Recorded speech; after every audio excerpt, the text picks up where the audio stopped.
오늘 바울이 본문을 통해서 우리에게 던지는 메시지는 참 신자가 누구인가 하는 것입니다. 오늘 바울이 안내하는 그 길을 따라서 신자가 누구인지 바울에게 은혜 주셔서 우리를 안내하고 있는 그 자리를 따라가 보도록 하겠습니다. 먼저 신자는 참 할례자라고 소개하고 있습니다. 참 생경스러운 단어죠. 할례, 이런 말 평소에 잘 쓰지 않는 말입니다. 바울이 자신을 참 할례자라고 말합니다. 이 말은 유대인들, 바울이 살았던 그 당대의 유대인들 안에 있는 문화입니다. 뭐죠? 유대인으로 증명이 되려면 난지 8일 만에 성전으로 데려가서 그를 포피를 떼서 유대인 남자라고 구별을 했습니다. 희한하죠? 그 가문에 속해 있는 남자가 그렇게 구별되면 그 가문에 속한 모든 사람들을 유대인으로 구별했다는 거예요. 할례가 그래서 하나님의 백성이 된 특징이라고 생각했습니다. 그런데 왜 그 유대인으로 할례 받은 사람은 다 할례자인데 왜 바울은 참 할례자라고 말할까요? 왜냐하면 예수를 믿은 다음에는 원칙이 바뀌었습니다. 그런데 예수를 믿어도 유대인들이 받았던 그 할례를 계속해서 받아야 구원이 있다고 말하는, 그냥 강력하게 말하자면 유대인 이단들이 있었다는 거예요. 바울이 그 사람들이 교회에 영향을 미치는 것을 염두에 두고 교회를 향해서 이렇게 말합니다. 개조심해라. 조심하라는 말을 3번이나 반복해서 하는데 감히 유대인을 향해서 개조심 이렇게 말해요. 유대인에게 개라는 멸칭을 쓰고 있습니다. 이거 유대인들에게는 굉장히 수치스러운 말이죠. 왜냐하면 전통적으로 유대인들이 하나님을 모르는 선택 밖에 있었던 이방인들을 향해서 썼던 멸칭입니다. 멸시해서 썼던 이름, 그게 저 사람들은 구원 밖에 있는 개와 같은 존재들이다, 이렇게 이야기를 했었습니다. 그런데 이방인을 불렀던 이 멸칭이 이제는 하나님의 뜻을 부인하는 유대인들에게 붙여졌다는 거예요. 자, 그렇다면 참 할례자가 누구입니까? 3절이 이렇게 말합니다. 하나님의 영으로 예배하며 그리스도 예수 안에서 자랑하며 육신을 의지하지 않는 우리들이야말로 참으로 할례 받은 사람들입니다. 바울이 뭘 얘기했다고요? 예수 구원 이후에 이제 포피를 잘라서 할례를 받는 그 할례는 가짜다, 이렇게 얘기하고 있는 겁니다. 바울이 다른 곳에 썼던, 로마 사람들에게 로마 교회에 썼던 로마서 2장 28절 29절이 이렇게 말합니다. 겉모양이 유대 사람이라고 해서 유대 사람이 아니요 겉모양으로 살갗에 할례를 받았다고 해서 할례가 아닙니다. 오히려 속 사람으로 유대 사람이니가 유대 사람이며 율법의 할례가 아니라 성령으로 마음에 받은 할례가 참 할례입니다. 이렇게 얘기했어요. 육체의 할례를 주장하는 사람들을 바울이 뭐라고 얘기하냐면 악한 일꾼이다, 이렇게 말합니다. 그는 하나님의 의도를 벗어난 사람이다. 이제 예수가 오신 이후에 하나님의 뜻은 육신의 할례를 받은 육신의 유대인이라고 하는 자랑을 통해서 구원이 오는 것이 아니라 예수를 믿는 믿음 안에서 새롭게 세워졌다, 이렇게 말합니다. 악한 일꾼들은 뭘 자랑하죠? 내가 유대인이다, 이 뼈대 자랑을 합니다. 뼈대 있는 가문 자랑, 육신 자랑에서 빠지지 않는 사람이 오늘 성경에 나오죠. 누굽니까? 바울입니다.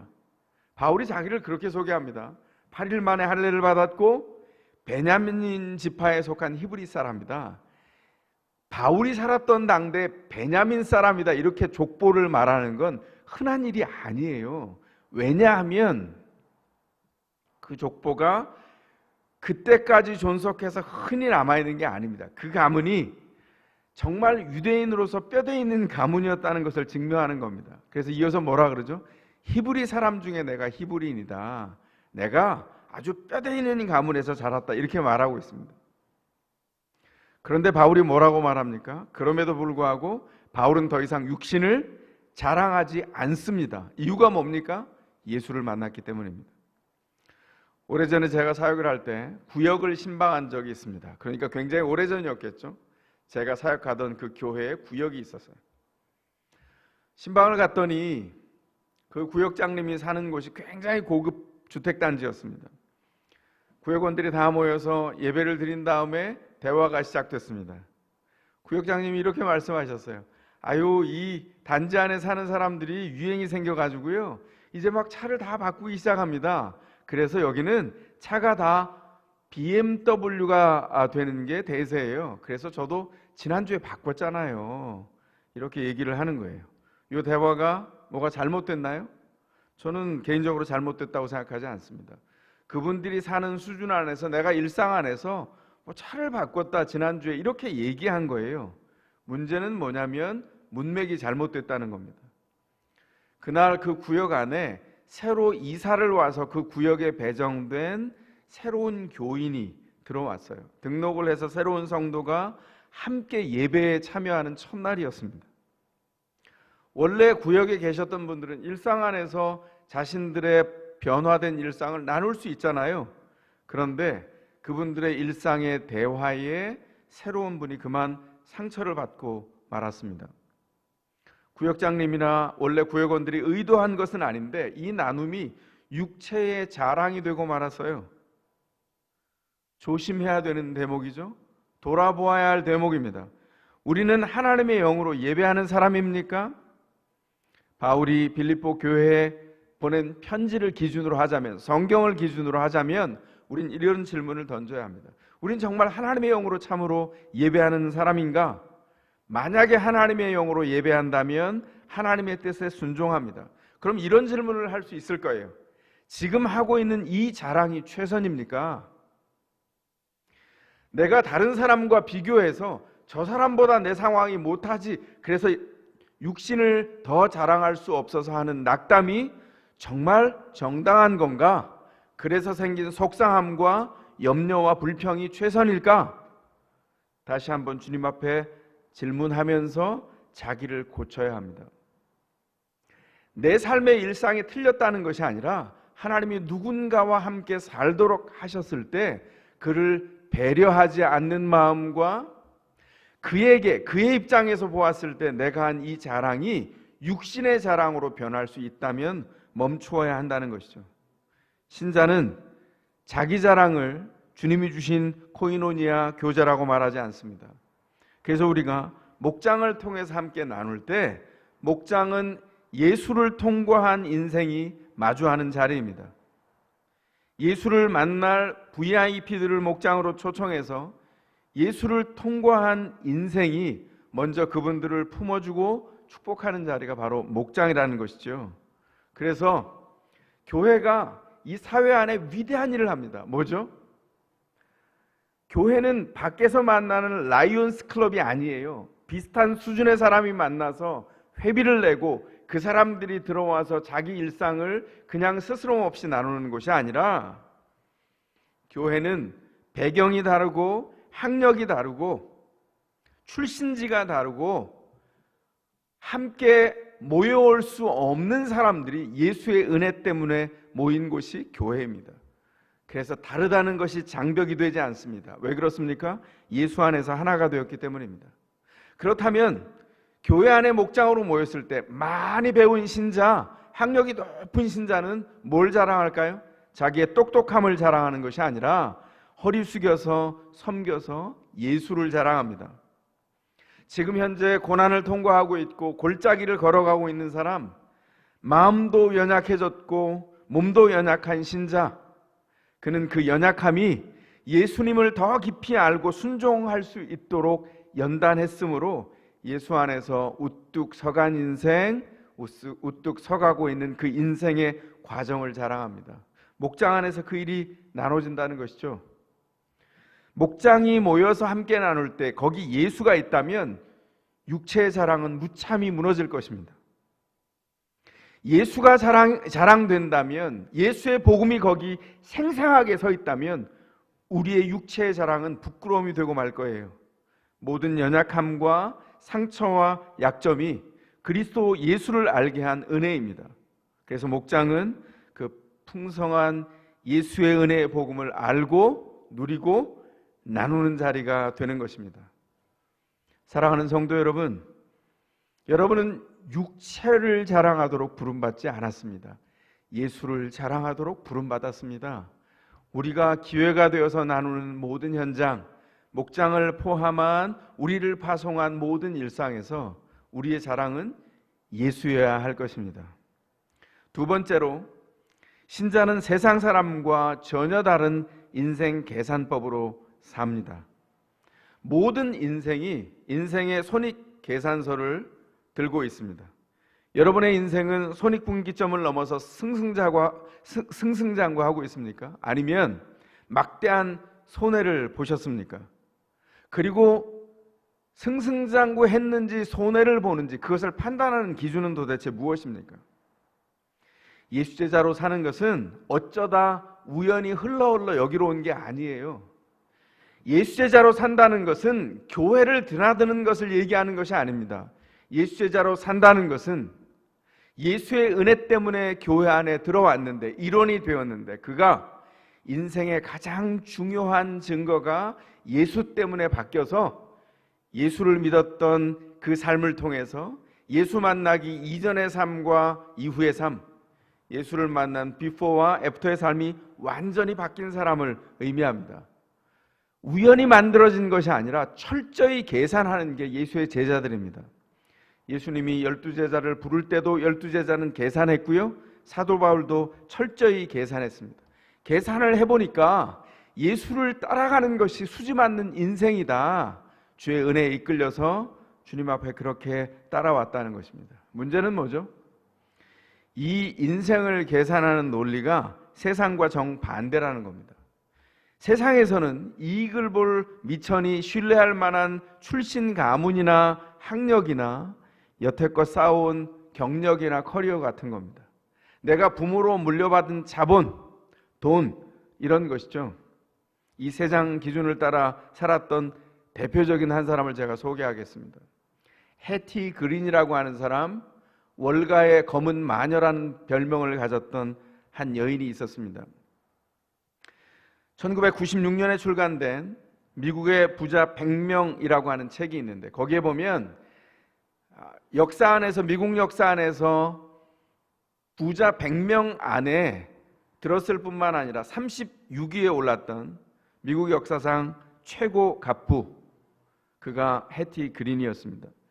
그녀는 그의 아버지가 포경 사업을 하는데, 고래를 잡는 사업을 하는데 격리로 들어가서 그 아버지 밑에서 사업 감각을 배우고, 그 아버지가 돌아가실 때 9만 달러의 유산을 물려받아서 1916년 82세로 죽을 때까지 초기 원금의 1000배가 넘는 1억 달러의 개인 자산을 소유했었습니다. 1억 달러가 지금 가치로는 환산하면 얼마일까요? 160억 달러입니다. 지금 원화로 환산하면 18조 7천억 원에 이르는 어마어마한 돈입니다. 그런데 그녀가 더 유명하게 된 것은 기네스북에 오르게 되었던 지독한 구두쇠의 면모였습니다. 해티 그린은 평생을 사는 동안 어마어마한 부를 누렸음에도 불구하고 평생 겨울에 난방을 한 적이 없습니다. 그리고 온수를 튼 적이 없어요. 너무 추운 겨울이 되면 이 엄청난 갑부가 길에서 헌옷을 주워다가 그것을 겹겹이 덮고 추위를 견뎠습니다. 세탁비가 아까워서 입었던 그 옷의 소매끈만 비누를 조금씩 써가면서 빨래를 했고요, 속옷도 살갗에 닿는 가장 안쪽에 있는 옷만 세탁을 했고, 세탁비를 아끼려고 검은 옷을 평생 입었고 자녀들에게도 검은 옷만 입혔습니다. 자녀들이 장성한 다음에 검은 옷만 보면 경기를 일으켰다고 해요. 해티 그린은 전통적인 기독교 집안에서 태어났습니다. 그러나 그 많은 돈에서 단 1센트도 어딘가에 기부하지 않았습니다. 그리고 50년 동안 세금을 내지 않고 탈세를 하기 위해서 미국 전역에 있는 허름한 여인숙을 돌아다니면서 전전했습니다. 아들이 14살이 되었을 때 썰매를 타다가 그만 무릎을 크게 다쳤습니다. 그런데 병원비 150달러를 아끼려고 무료 병원을 찾아서 계속 수소문을 하는 동안 아들의 무릎은 파상풍으로 인해서 무릎 이하를 절단해야 되는 그런 불행한 일을 만나게 돼서 아들의 다리를 절단하게 되었습니다. 나아가 한쪽 다리를 잃은 그 아들이 목발을 통해서 의지하여 서야 했는데 그 목발을 사는 게 아까워서 싼 목발을 찾으려고 한동안 아들이 일어서서 일상을 살지 못하는 일을 경험했습니다. 그래서 이 아들은 커가면서 엄마를 평생 증오를 했고 커서는 독립한 다음에 평생 엄마를 찾아가지 않았습니다. 82세였던 1916년 7월 3일에 우유값을 덜 내겠다면서 도매상인과 말다툼을 하다가 뇌혈로 갑자기 쓰러져서 숨을 거두었습니다. 참고로 다투었던 우유값은 고작 5센트에 불과했습니다. 그렇게 모은 재산은 그녀가 죽자 아들에게 전부 물려졌고 아들은 이 유산을 물쓰듯 써댔습니다. 온갖 화려한 일을 다 했고요. 그나마 의족, 다리에 부상을 당한 사람들을 위한 자선의 일부를 쓰고 나머지는 물쓰듯 자기의 화려한 생활을 위해서 탕진했는데도 평생 쓰고도 남았다고 합니다. 제가 여러분께 묻겠습니다. 해티 그린의 인생 손익계산서는 이익입니까? 손해입니까? 여기 우리가 추구하려고 하는, 세상 사람들이 추구하려고 하는 삶의 모습이 다 들어있습니다. 생각해 보시고 성경의 세계 안으로 다시 한번 들어와 보겠습니다. 바울이 8절에서 이렇게 얘기합니다. 내 주 예수 그리스도를 아는 지식이 가장 고귀함으로 나는 그 밖의 모든 것을 해로 여깁니다. 지금 바울에게 무슨 일이 일어났습니까? 예수를 만나서 생각의 교환이 일어났습니다. 바울은 자기 인생의 손익 계산서를 손에 들고 원장에서 이익 부분을 다 손해라고 고쳐서 썼습니다. 그동안 내 인생에 이익이 되었던 것은 다 손해, 다 쓰레기, 이렇게 고쳤다는 거예요. 기가 막힌 생각의 교환입니다. 마치 부동산 업자가 시장에 가장 고급 정보를 얻는 것과 같습니다.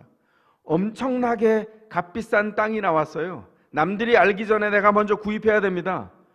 그 사람은 만약에 이런 정보를 먼저 알았다면 자기가 가지고 있는 모든 것을 총동원해서 그 부동산을 사는데 쏟아 부었을 겁니다. 바울이 구원받은 것이 자신의 삶의 원장의 이익과 손해가 생각의 교환으로 바뀐 것이 마치 이와 같다고 말해요. 예수님이 하나님 나라를 이야기하면서 소개했었죠. 마치 하나님 나라를 구하는 자는 밭에 숨겨져 있는 보물을 먼저 안 사람과 같다. 전 재산을 다 쏟아부어서 그 밭을 사면 그 밭에 들어있는 보물도 자기 것이 되어버리기 때문이죠. 마치 그런 사람처럼 바울이 예수 안에 들어갔습니다. 바울은 진정한 부동산 투자가입니다. 뭐라고 말하고 있어요? 모든 신자가 그렇다는 겁니다. 이 위대한 생각의 교환이 구원된 모든 신자에게 주어진 특권이라고 하는 것입니다. 우리에게 가장 고귀한 부동산 매물이 나왔습니다.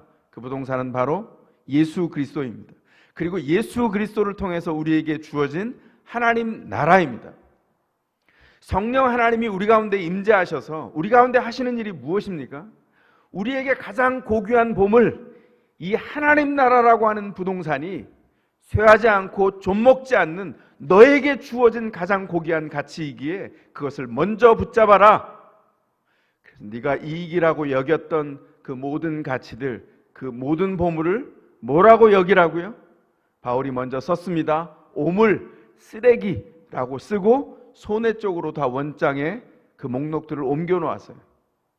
이익의 목록에는 하나가 들어 있습니다. 내 주 예수 그리스도, 그분을 통해서 이루어진 구원, 그것이 우리에게 있는 전부라는 거예요. 여러분 무엇을 가졌습니까? 이 하나님 나라와 예수 그리스도, 이 참된 부동산을 소유하셨습니까? 믿음의 싸움은 예수를 가장 고귀한 보물로 소유하는 싸움입니다. 우리가 그토록 투쟁하며 싸우는 가장 중요한 싸움에 우리가 얻어야 될 보물이 예수 그리스도라는 거예요. 그래서 믿음은 인생의 손익계산서 원장에 예수를 모든 이익의 기준으로 세웁니다. 바울이 고린도후서 2장 14절에서 자신의 인생 계산법을 또 다르게 이렇게 고백하고 있습니다. 제가 읽어드리겠습니다. 그리스도의 개선 행렬에 언제나 우리를 참가시키시고 그리스도를 아는 지식의 향기를 어디에서나 우리를 통하여 풍기게 하시는 하나님께 감사드립니다. 바울이 이렇게 노골적으로 얘기하는 겁니다. 바울이 예수와 함께 만나서 한판 붙었어요. 그리고 철저하게 깨져서 패배했습니다. 승리하신 그리스도가 로마에 개선하는 장군처럼 보무도당당하게 로마 시를 향하여 개선 행렬을 꾸리고 가장 앞서서 거느리고 행진을 시작합니다. 그 행렬은 그냥 가는 것이 아니라 그 맨 뒤에 패배한 국가의 왕과 대신들을 비롯한 모든 시민들, 그들을 행렬에 줄줄이 달고 가거든요. 어떤 냄새가 나냐면 개선 행진에 거기 장군과 모든 군사들은 미리 한 달 이상을 준비하고 반짝반짝 닦아내서 승리의 냄새를 풍기고 갈 때 맨 뒤에 목욕도 시키지 않고 비참한 패배를 냄새로 풍기면서 따라가는 노예들이 있었다는 거예요. 패배한 국가의 국왕과 시민들입니다. 그들이 지나가는 동안 그들은 야유를 퍼붓습니다. 그리고 앞서 개선하고 있는 장군을 향하여 환호를 지릅니다. 그 승리와 패배의 대조가 그 개선하는 장군이 얼마나 위대한 승리를 했는지를 칭송하는 일이었어요. 예수께서 우리의 죄를 패배시키고 승리의 맨 앞에 가실 때 마치 우리에게 주어진 그리스도의 승리가 그와 같다는 거예요. 바울은 어떻게 상상했습니까? 철저하게 그리스도를 만나 패배해서 깨졌습니다. 그의 죄가 무너졌습니다. 그의 삶이 송두리째 파산을 맞이했어요. 냄새를 풍기면서 그 패배의 냄새로 줄에 묶여서 질질 끌려가고 있는 형상에서 자기를 상상하면서 나의 패배가 그리스도의 승리를 분명하게 드러내고 있다고 여겼습니다. 예수께 대항하다가 패배했습니다. 근데 놀라운 신비가 여기 있어요. 뭐죠? 생각의 교환이 이루어집니다. 패배하면 깨어져서 비참한 패배로 끝나는 인생인데 놀랍게도 예수께 패배한 바울의 인생은 생명을 얻는 패배였다는 거예요. 그래서 이 그리스도의 개선 행진에 패배자로 참여하는 것이 영광이라고 생각했다는 겁니다. 놀라운 생각의 교환입니다. 나의 패배가 세상에서 파산한 나의 삶이 세상에서 상체기를 입어서 도저히 바꿔낼 수 없다고 생각했던 나의 상처가 그리스도의 놀라운 구원 앞에서 패배했을 때 그것은 그리스도의 승리를 드러내는 연약함이고 상처가 되어서 영원한 구원이 내 인생의 상처 안에서 풍겨내어지고 있다, 그렇게 얘기하고 있는 것입니다. 그러므로 그리스도를 만났을 때 내가 세상 사람과 비교해서 연약하게 보였던 모든 상처와 연약함과 패배가 그리스도 안에서 승리를 나타내는 놀라운 전리품이 되었답니다. 바울은 그리스도 안에서 인생을 새로 얻었습니다. 그래서 감히 자기가 그렇게 귀하게 여겼던 모든 이익을 다 지우고 손에 보게 되었다, 쓰레기다, 이렇게 기록할 수 있는 담대함이 생긴 겁니다. 그리고 우리에게 소개하고 있습니다. 우리가 이제 원장을 바꿔야 된다는 겁니다. 우리가 그토록 이익을 보려고 했던 그 끝에 해티그린이 있습니다. 정말 그것이 우리가 원하는 삶입니까? 아닙니다. 그리스도를 얻어서 돈이 있던 없던 경제적으로 풍요하든 그렇지 않던 우리가 사는 삶의 현장에서 예수로 인해서 자족함을 배우고 그리스도로 인하여 새롭게 세워진 원칙과 우선순위를 따라 살게 된 그 삶이 영광스러운 삶이라는 거예요.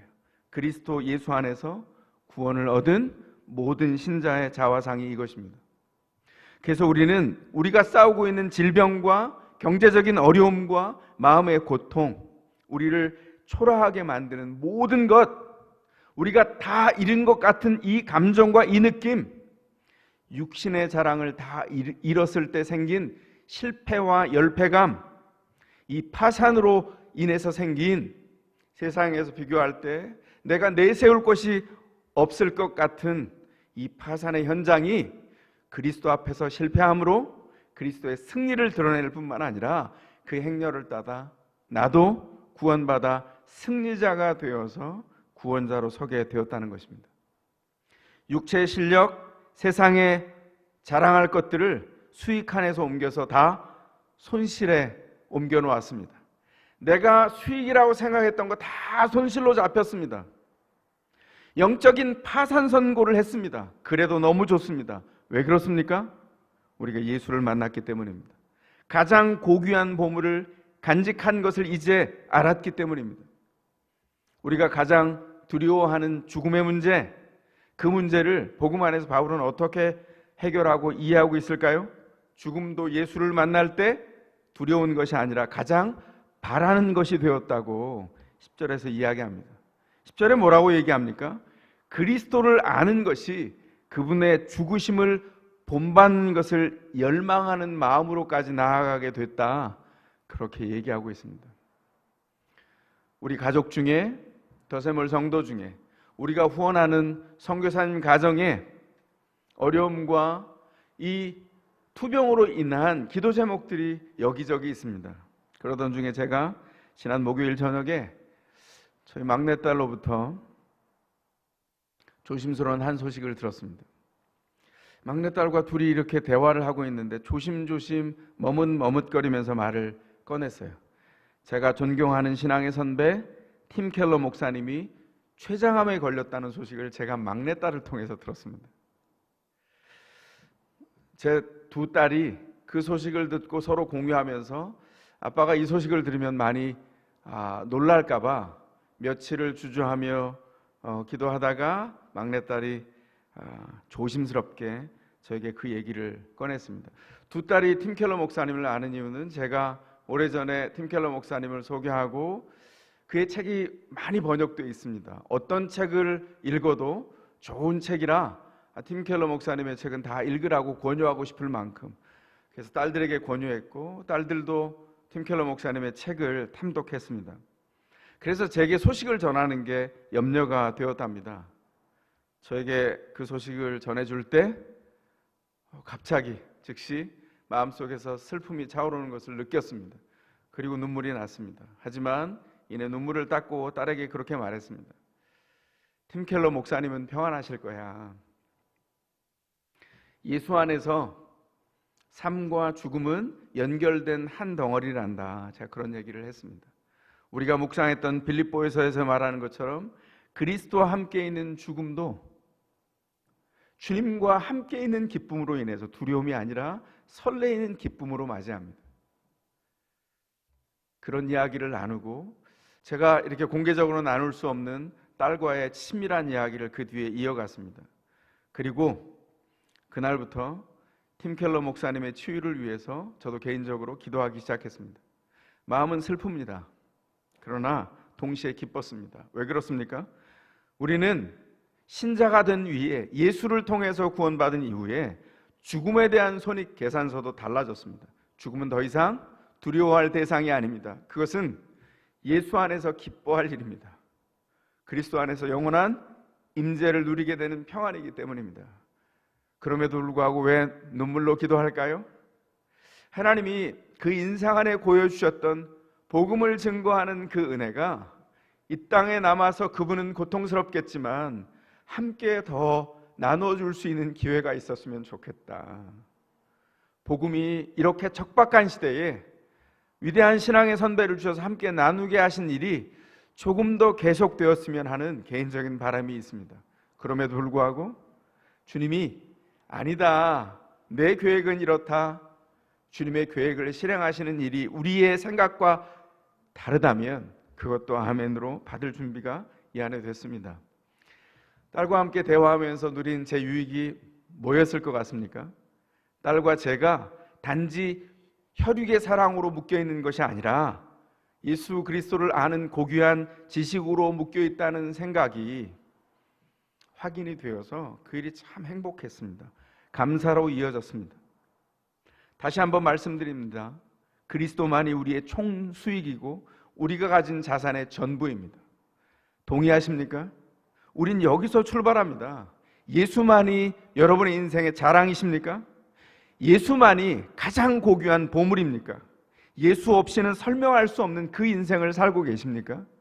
그렇다면 그 인생을 알고 그 인생을 누리고 그 인생을 나누어 가시기를, 이 추석의 계절에도 여러분이 그 인생으로 축복으로 세워지시기를 주의 이름으로 축원합니다.